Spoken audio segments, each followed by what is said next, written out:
करण, तुम? दामाद जी, आप मेरी बेटी को थप्पड़ क्यों मार गए हो? अब बहुत हो गया। सबसे पहले तो आपने मेरी बेटी को घर से निकाला, वो यहाँ मेरे घर में बैठी है, और अब मेरे सामने उसे थप्पड़ मार रहे हो। बेटा, अगर तुम मेरे दामाद नहीं होते तो जिस हाथ से मेरी बेटी पर हाथ उठाया है वो हाथ तोड़ देता, समझे? आप बिल्कुल सही कह रहे हैं ससुर जी। अगर ये मेरी पत्नी नहीं होती तो अब तक इसका हाथ तोड़ चुका होता। दामाद जी, ऐसा क्या हुआ कि आप मेरी बेटी को मार रहे हो? अपनी लाडली बेटी से ही पूछ लीजिए कि उसने क्या किया है, और ये भी पूछिए कि ये यहाँ आकर आपसे क्यों बोली कि मैंने इसे घर से निकाल दिया। बेटे, दामाद जो कह रहे हैं वो क्या सच है? अगर उन्होंने तुम्हें घर से नहीं निकाला तो तुम यहाँ आकर ऐसा क्यों बोली? माँ, ये कुछ नहीं बताएगी, मैं ही बता देता हूँ। भाभी, इस वक्त कहाँ जा रही हो?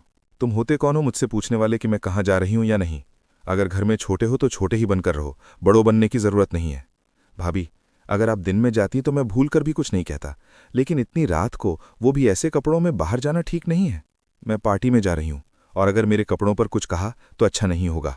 माफ़ कीजिए भाभी, मेरा मतलब सिर्फ इतना था कि इस वक्त बाहर जाना सुरक्षित नहीं है। आप कल चली जाइए, भैया आ जाएंगे, उनके साथ चली जाना। तुम होते कौन हो मुझे रोकने वाले? देखती हूँ कौन रोकता है मुझे। तुम अपनी हद पार कर रहे हो, चुपचाप यहाँ से निकल जाओ। मेरे पापा ने मुझे कभी कहीं जाने से नहीं रोका, तो तुम कौन होते हो? आपके पापा ने आपको रोका होगा या नहीं, लेकिन अब आप इस घर की इज्जत हो, हमारी मान मर्यादा हो। और भैया ने जाते वक्त मुझसे कहा था कि मुझे आपकी जिम्मेदारी लेनी है। इस वक्त बाहर सिर्फ शराबी और गलत लोग मिलते हैं। मैं जा रही हूँ, और अगर तुम्हारे भैया घर आए तो उन्हें मेरे घर भेज देना, क्योंकि जब तक उन्हें यह समझ नहीं आएगा कि किसी की आज़ादी भी मायने रखती है, मैं वापस नहीं आने वाली, समझे? हाँ पापा, मैंने क्या गलत किया? तुमने बहुत गलत किया बेटा। वो तुम्हारा ससुराल नहीं था, वो तुम्हारा अपना घर था, और हर घर की एक मर्यादा होती है। तुम्हें अपने ससुराल की इज्जत का ख्याल रखना चाहिए था। क्या मैंने कभी तुम्हें ऑफिस में साड़ी या सूट पहनने को कहा, जबकि वहां तो सिर्फ कोट पैंट ही चलती है? तुम पार्टी में मेरे सामने भी कई बार गई हो, क्या मैंने कभी तुम्हारे कपड़ों पर रोक लगाई? तुमने सही नहीं किया। तुम्हारे पापा तुम्हें रोक नहीं रहे थे, वो तुम्हारी हिफाजत कर रहे थे, तुम्हें सम्मान दे रहे थे, एक पिता की तरह तुम्हारी चिंता कर रहे थे, अपनी जिम्मेदारी निभा रहे थे।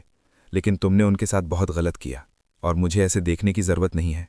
और तुमने मेरे भाई से क्या कहा कि हमें लड़कियों की आज़ादी समझ नहीं आती, लेकिन हम दोनों भाइयों को सब समझ आता है। शायद तुम ये नहीं समझती कि लड़कियों की आज़ादी छोटे कपड़े पहनने या रोज़ रात देर तक पार्टी करने में नहीं होती। आज़ादी होती है उन लोगों को समझने में जो हमारी फिक्र करते हैं, हमसे प्यार करते हैं, ना कि ये सोचने में कि वो हमें रोक रहे हैं। जिस दिन तुम ये समझ जाओगी, उस दिन खुद वापस घर आ जाना। मैं जा रहा हूँ।